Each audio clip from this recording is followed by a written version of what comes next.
사람들은 대접받기를 원합니다.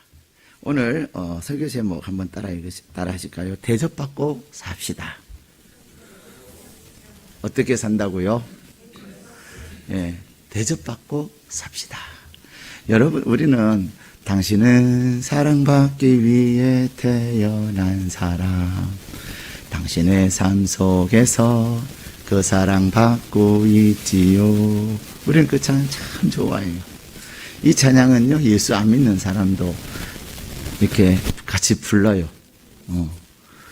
그만큼 사람들은 사랑받기를 원합니다. 그런데 또한 사랑받기 원하는 그들은 대접받기를 원해요. 여러분, 대접받기 싫은 분 계세요? 대접받기 싫어하는 분은 아무도 없습니다. 그런데 여러분들은 특별히 하나님의 자녀이기 때문에 여러분들이 대접받으면서 사셔야 합니다. 그래서 하나님은 오늘 우리에게 주신 이 말씀, 대접받고 살아라 라고 말씀하고 계세요. 근데 내가 대접받고 싶다고 다 대접받고 사는 거 아니에요. 대접받고 싶은데 오히려 대접받지 못하고 무시당할 때도 참 많습니다. 대접받고 싶은데 대접받지 못하고 심지어는 욕을 먹을 때도 많이 있습니다. 오늘 하나님 우리에게 주신 본문의 말씀에 보면은 기도에 대한 말씀을 하시면서 그 기도에 대한 말씀의 마지막 결론으로 그러므로 무엇이든지 남에게 대접을 받고자 하는 대로 너희도 남을 대접하라 이렇게 말씀하세요. 우리는 보통 마태복음 7장을 이야기하면서 7장 7절에서 11절까지만 얘기해요. 근데 12절을 빼놓고는 절대로 7절에서 11절의 말씀을 할 수가 없어요. 12절은 기승전결입니다. 결론이에요. 구하는 것에, 기도하는 것에 대한 결론이에요. 기도하는 것에 대한 결론, 하나님으로부터 가장 좋은 것을 받는 삶의 결론이 바로 12절이에요. 그래서 우리가 아는 것처럼 이 그러므로라는 이 접속사는 앞에 얘기한 그 모든 것들의 결론을 이야기하는 거예요. 구하라 주실 것이요, 찾아라 찾을 것이요, 문을 두드리라 그러면 열릴 것이다. 하물며 하늘에 계신 너희 아버지일까 보냐. 아버지께서 너에게 좋은 것을 주신다. 그러므로 뭐 하라는 거예요? 대접하라는 겁니다. 우리의 삶에 필요한 그 모든 것, 그것은 우리가 기도할 때 누가 하시는 것이죠? 하나님이 하시는 거예요. 우리는 성경을 읽으면서 성경에서 중요한 성경의 원리가 있는데 그 원리 중에 하나가 뭐냐면 바로 하나님이 하시는 일과 하나님의 자녀인 우리가 해야 될 일입니다. 오늘 이 엄청난 일을 말씀하시면서 그것은 내가 하는 거야. 내가 하는 거야. 여러분이 기도한 그 기도의 제목들이 얼마나 어마무시합니까? 그죠? 여러분이 그토록 찾고자 하는 것이 얼마나 대단한 거예요. 또 여러분이 그렇게 내 삶의 문이 열리기를 원하는 것은 얼마나 또 대단한 문입니까? 근데 그거 우리가 할 수 있는 거 아니에요. 우리는 기도하고 찾고 두드릴 뿐이에요. 그것에 대한 응답은 전적으로 하나님께 있는 겁니다. 그래서 하나님은 우리에게 기도해라 말씀하시면서 그러면 내가 줄 것인데 우리는 하나님이 주시는 그 무한한 것을 받은 자예요. 그리고 또 받으며 살 거예요. 그런데 우리에게는 너는 이것을 해라 라고 말씀하시는데 그게 뭐냐면 바로 남을 대접하는 거예요. 어떤 분이 그렇게 말씀하시더라고요. 목사님, 제가 정말로 짜증나는 일이 있어서 이렇게 전화를 했어요. 전화를 해서 이제 이런 문제를 해결해 달라고 했는데 나는 막 이제 짜증이 나는데 상대방은 너무나도 네 고객님 네 그러면서 너무나도 친절하게 전화를 받아주다 보니까 나의 그 짜증스러운 마음이 싹 녹아지면서 마지막 전화는 고맙습니다. 그러면서 끝났다는 거예요. 그러면서 그분이 제게 그런 얘기를 하세요. 참 우리나라가 좋아졌어요. 비록 자신은 짜증스럽게 시작했지만 상대방이 자에게 정말로 편안하게 이렇게 얘기해 주므로 나도 그 사람에게 마지막은 편안하게 마무리할 수 있었다는 것입니다. 여러분, 하나님은 저와 여러분을 사랑받기 위해서 태어나게 하셨지만 또한 우리는 대접받으며 살기 원하시는 거예요. 여러분이 어디를 가든지 저 인간 또 왔네. 쟤는 왜 저래? 그런 마음을 느끼게 하면서 살기를 원치 않으세요. 여러분은 우리 예수님의 피와 예수님의 생명과 바뀌어진 예수님 짤이에요. 예수님 짤이기 때문에 예수님 짤이다운 그러한 대접을 받고 대우를 받기를 원하는 것입니다. 근데 오늘 저희들이 대접받고 살기 위해서는 무엇을 하라고요? 12절 말씀을 같이 한번 다시 읽겠습니다. 시작. 그러므로 무엇이든지 남에게 대접을 받고자 하는 대로 너희도 남을 대접하라. 이것이 율법이요 선지자니라. 아멘. 여러분이 대접받고 싶으십니까? 그렇다면 대접하십시오. 내가 대접을 해야 내가 대접을 받는 거예요. 근데 우리는 대접하려고 하지 아니하고 무엇만 받고 싶어 해요? 대접을 받고만 싶어 해요. 내가 대접을 받고 싶은 그것에 대해서 상대방들은 한 번, 두 번은 만족시킬 수 있어요. 만족시켜 줄 수 있어요, 우리를. 그런데 그것은 한 번, 두 번이죠. 세 번까지 가는 경우는 거의 없습니다. 세 번 해준다면 5번까지 되는 경우는 거의 없습니다. 그러나 누군가가 나에게 이렇게 해주면 좋겠다라는 생각이 들 때 내가 그 사람에게 그렇게 한번 해줘 보십시오. 내가 그렇게 그를 대접해 주면 나도 모르는 사이에 내가 그러한 대접을 받고 있는 거예요. 한 남편이 아내의 생일에 생일 케이크를 가지고 퇴근을 하다가 교통사고를 당했어요. 다행히 목숨은 건졌지만 한쪽 발을 쓸 수 없게 된 겁니다. 처음에는 아내는 남편이 살아만 있어서 살아주어서 너무 고마웠어요. 아니야, 괜찮아. 당신의 생명이 중요한 거지 다리 한쪽 없는 거 괜찮아. 그랬는데 세월이 지나면서 점점 이 남편은 다리를 절게 되죠. 다리를 저는 그 모습을 보면서 이 부인은 자기도 모르는 사이에 남편에 대한 무시하는 마음이 생긴 거예요. 그리고는 뭐라고 말하냐면 쩔뚝이 이렇게 불렀어요. 아내는 그냥 자기 눈에 보이는 남편의 모습, 때로는 뭐 농담 삼아도 했겠죠. 근데 이 아내가 남편을 쩔뚝이 부르는 그 부르는 소리를 동네 사람들이 듣고서는 이 부인을 뭐라고 부른 줄 아십니까? 쩔뚝이 부인 이렇게 부른 거예요. 한 번 듣고 두 번 듣다 보니까 아주 기분이 묘한 거예요. 근데 사람들이 자꾸만 이 부인이 남편을 향해서 쩔뚝이 하는 그것보다 더 많은 사람들이 많은 횟수로 자기에게는 이제는 누구 어머니, 누구 엄마 이렇게 안 부르고 쩔뚝이 부인 이렇게 부르는 거예요. 절 부인 이렇게 부르는 거예요. 이 아내는 그 이야기를 듣는 순간 너무 견디기 힘들었어요. 그래서 더 이상 창피해서 그 마을에는 살 수가 없어서 이제 이사를 갑니다. 이삿짐을 정리하는 가운데 예전에 남편이 자기에게 보낸 연애 편지와 선물들을 발견을 합니다. 아내는 자기를 너무 사랑했고 또 가정에 충실했고 자상했던 그 남편을 떠올리면서 내가 정말로 잘못했구나. 내가 쩔뚝이 부인이라는 얘기를 듣는 것은 전부 다 내가 한 소리 때문에 그렇구나.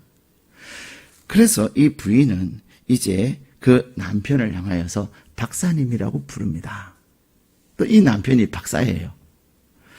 그래서 박사님, 박사님 이렇게 불렀더니 사람들이 그 부인을 뭐라고 불렀을 것 같아요? 박사님, 사모님 이렇게 불렀다는 거예요. 박사, 사모님 이렇게 불렀다는 겁니다. 사랑하는 여러분, 내가 쩔뚝이 부인이 되는 것인가, 박사, 사모가 될 것인가, 그것은 누구에 의해서 결정이 되는 거예요? 전적으로 나에게 달려있는 거예요. 그래서 우리 주님은 우리에게 너가 대접을 받고 싶어 하느냐? 그러면 너가 대접하라 말씀하시는 겁니다. 상처를 주면은 그 상처가 나에게 돌아오고, 희망을 주면은 희망이 나에게로 돌아와요. 대접을 받고 싶으면 먼저 대접을 하면 내가 대접을 받게 되는 거예요. 여러분이 대접받고 싶습니까? 대접받으면서 여러분 사셔야 합니다. 대접받고 사셔야 되는데 그 비결은 바로 여러분이 대접하며 사는 거예요. 대접이라고 하는 것이 단순히 밥을 사주는 게 말하는 것이 아니에요. 내가 상대방을 향하여 칭찬할 것인가, 욕을 할 것인가, 내가 상대방의 장점을 볼 것인가, 단점을 볼 것인가. 상대방의 단점을 자꾸 보면요, 단점이 계속 드러나는 그 사람 또한 그 나의 단점을 얘기하는 사람에게 뭐라고 말할까요? 그 상대방의 장점 얘기하지 않습니다. 너나 잘하세요. 그렇게 합니다. 우리가 허물 없는 사람이 누가 있겠어요? 장점만 있는 사람이 누가 있겠습니까? 우리는 장점보다 단점이 훨씬 많습니다. 장점보다 단점이 훨씬 많은데 나의 단점을 가리는 방법은 내가 다른 사람에게 칭찬하고 다른 사람의 장점을 얘기해 주는 거예요. 여러분이 장점을 얘기했는데 여러분에게 단점 얘기하는 사람 없습니다. 그러나 여러분이 장점을 얘기하는데 여러분의 단점을 얘기하는 사람 없어요. 그래서 존경받고 싶으면 존경하면 되고, 사랑받고 싶으면 사랑하면 됩니다. 근데 사실 이 말씀은 정말 이론적으로는 쉬워요. 그렇죠? 말하기는 얼마나 쉬워요. 그런데요, 절대로 실천하기가 쉽지 않습니다. 그러나 이 12월을 정말로 여러분의 삶에 가장 가치 있고 가장 의미 있는 한 달이 되게 하기 위해서 여러분이 한번 실천을 해 보십시오. 우리가 실천하는 게 쉽지 않은 이유가 뭘까요? 자존심 때문이에요. 나는 너보다 나아. 나는 너보다 낫다라고 하는 그 교만한 마음이 우리로 하여금 자꾸만 대접을 받으려 하게 만드는 거예요. 내가 너보다 더 나아. 너가 나한테 하면 내가 할게. 그러는 사람들은요, 그 마음에 교만함이 있는 거예요. 근데 때로는 사람들이 알아요. 아, 내가 해주면 하겠구나. 근데 안 해요. 왜요? 그렇게 나쁘게 버릇될까 봐. 그래서 안 하는 사람들이 있어요. 그런데 그저 대접하고 그저 섬기면 결국은 여러분이 대접받고 사는 것이 되는 것입니다. 하루는 한 소년이 엄마에게 달려와서 막 울먹이면서 얘기해요. 엄마, 산이 자꾸 나한테 바보라고 해. 아, 정말 저 산 싫어. 그저 이 엄마가 그 아이에게 얘기해요. 너가 산한테 뭐라고 말했니? 정말 지혜로운 어머니죠. 아이가 대답합니다. 엄마, 내가 저 산한테 야 바보야 그랬어. 그랬구나. 너가 산한테 바보야 하니까 산도 나한테 바보야 하는 거야. 이제부터는 산한테 바보야 하지 말고 야 천재야 그렇게 한번 해봐. 뭐라고 하라고요? 천재야 하고. 산은 가만히 있어요. 산은 가만히 있어요. 바보산이 어디 있고 천재산이 어디 있겠어요. 근데 이 아이가 엄마 시키는 대로 이제 산을 향해서 야 천재야 그런 거야. 심지어는 따로 신경질나게 야 이놈의 산아 너는 천재야 막 그런 거예요. 근데 신기한 것은요, 이 아이가 이 천재야 하고 얘기했더니 산이 뭐라고 했을까요? 아이한테 천재야, 야야야야야야 이랬다는 거예요. 천재라고 하네, 밥을 안 하고? 그러니까 이야기가 신이 나서 또 천재야 그런 거예요. 그랬더니 더 크게 천재야, 야야야야 하는 거예요. 우리가 사람들을 만나면 장점을 얘기하는 사람이 있고요, 단점을 얘기하는 사람이 있어요. 좋은 것을 얘기하는 사람이 있고요, 자꾸만 안 좋은 것만 얘기하는 사람이 있어요. 근데 물론 발전을 위해서는 또 부족한 것을 찾아야지요. 그러나 발전을 위한 어떤 그런 것보다는 나에게 습관적인 그런 것이 많아요. 내가 남에게 건네는 말은 항상 산울림처럼 다가옵니다. 다른 사람에게 악담과 저주와 미운 말을 건네는 사람은 절대로 고운 말, 축복의 말, 칭찬과 인정의 말을 들을 수가 없습니다. 자기 중심적인 우리가 내가 다 아는 것처럼 잘난 척하지만은, 그래서 남을 가르치려고 하지만 또 지적질을 하지만 정작 나는 달라지지 않는 거예요. 사랑하는 여러분, 오늘 이 7장 12절의 말씀은 황금률이다 이렇게 얘기합니다. 이 황금률이, 황금의 삶을 사는 그 법칙은 내가 다른 사람들을 형편을 살피고, 그리고 내가 상대방을 잘 이해하고 또 그런 마음을 가지고 사는 게 중요한 거예요. 그래서 사도행전 20장 35절에 이렇게 말합니다. 주는 것이 받는 것보다 복이 있다. 뭐가 복이 있어요? 사실 주는 게 기뻐요? 받는 게 기뻐요? 예, 주는 게 기뻐요. 받을 때는 항상 부담이 있어요. 내가 어떻게 또 갚아줘야 되나. 예. 근데 줄 때는요, 아무런 그게 없어요. 그래서 하나님은 우리에게 주는 자보다 받는 자보다 주는 자가 복이 있다 말씀하시는 겁니다. 대접하는 것은 희생과 봉사와 나를 낮추는 섬김의 사랑이 있을 때 가능한 거예요. 사랑함으로 사랑받고 대접함으로 대접받는 그것이야말로 이 세상을 천국으로 만드는 비결인 것입니다. 내가 남을 대접함으로 하나님의 사랑을 경험하게 되고 진정한 기쁨을 누리게 되는 것입니다. 대접의 결과로 복이 오기도 하지만 대접하는 삶 그 자체가 복인 거예요.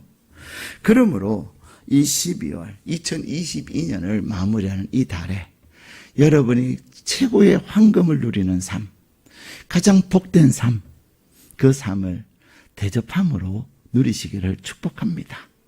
다른 사람에게 말로 정말로 대접을 하십시오.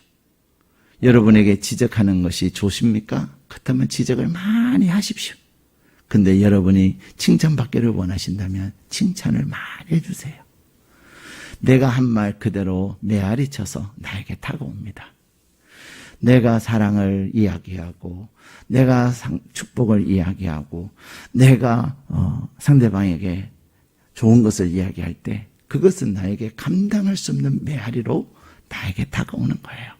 그러므로 이 2022년 마지막 달 12월에 여러분이 다 남을 대접함으로 말미암아 이 대접할 수 있는 모든 것은요 기도로 가능해요. 기도하면 하나님이 여러분에게 대접할 수 있는 모든 것을 주세요. 하나님 나 저 인간 보면 그런 마음이 안 생겨요. 싫어요. 그러면 기도부터 하세요. 하나님 내가 대접하고 싶은데 나는 내 마음에 저런 마음이 안 생겨요. 내가 대접하게 할 수 있는 사랑의 마음을 주세요. 기도부터 하는 거예요. 돈 달라고 기도하는 것이 아니라 대접할 수 있는 마음, 사랑할 수 있는 마음, 축복할 수 있는 마음을 하나님 앞에 구할 때 하나님께서는 우리에게 상대방을 축복하지 않을 수 없는, 상대방을 잘 대하지 않을 수 없는, 견딜 수 없는 은혜를 베풀어 주실 줄 믿습니다. 여러분이 기도하여 받은 것은 다른 사람을 대접하라고 하나님께서 주시는 은혜라는 꼭 사실을 기억하고 이 12월에 힘써 기도함으로 하나님의 은혜를 풍성히 누리고 그 하나님의 은혜로 다른 사람들을 대접하고 다른 사람들을 좋은 말로 칭찬의 말로 축복의 말로 대접을 많이 하십시오. 그럴 때 나는 말로 대접했는데 상대방은, 하나님은 나에게 말이 아닌 어떤 실제적인 것들을 나에게 부어주실 거예요. 나는 작은 것을 5번 했는데 하나님은 나에게 100번의 은혜를 베풀어 주실 줄 믿습니다. 그 은혜가 이 12월에 여러분 가운데 가득하시기를 주님의 이름으로 축복합니다. 우리 함께 기도하시겠습니다.